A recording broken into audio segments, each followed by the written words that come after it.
Не доаѓа во предвид затворање на граничните премини и блокада на работата во Управата за јавни приходи. Дециден е денеска пред новинарите министерот за финансии Фатмир Бесими. Затоа има закон за штрајк и диалог помеѓу синдикатот и работодавците. Во однос на исплата на плата и во однос на гранични премини тоа не може да се случи. Има закон за регулирање на правата како се дефинира процедурата за штрајк.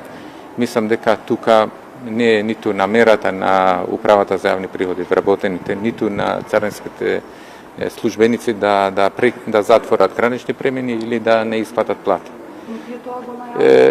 Немаме официјално за тоа, има закон за штрајк како се регулира. Во законот точно се регулира дека синдикатите заедно со работодавачите утврдуваат начин како тоа ќе изгледа. И мислам дека тука мора да сме стрикни сите во однос на почитување на законите. Но овој став на министерот веднаш се огласија од синдикатот. За нив колективниот договор е над законот за штрајк. Мислам дека таква една изјава не би требало да ја коментираме, бидејќи сепак ние како Сојуз на синдикати на Македонија одиме по сите оние колективни договори кои што се склучени и тоа е повисоко од она што значи закон.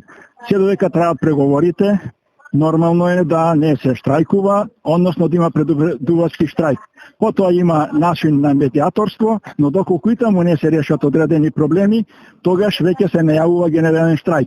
Така да тој воопшто не ги одзема и граничните премини, нити ги одзема другите права и другите институции во кои што се присутни Управата за јавни приходи или царинарниците. Што се однесува до барањето на вработените од Управата за јавни приходи за зголемување на платите и исплатата на 30% додаток на царинските работници, Бесими со следниот одговор. Разговараме за следни чекори, да биде системско решение, да важи за сите и да има постојана динамика на плати што го следи приватниот сектор, односно продуктивноста на економијата, а и тоа што се случува во однос на цените, инфлацијата, со цел да имаме еден стандард и одржливо решение кое ќе важи за сите.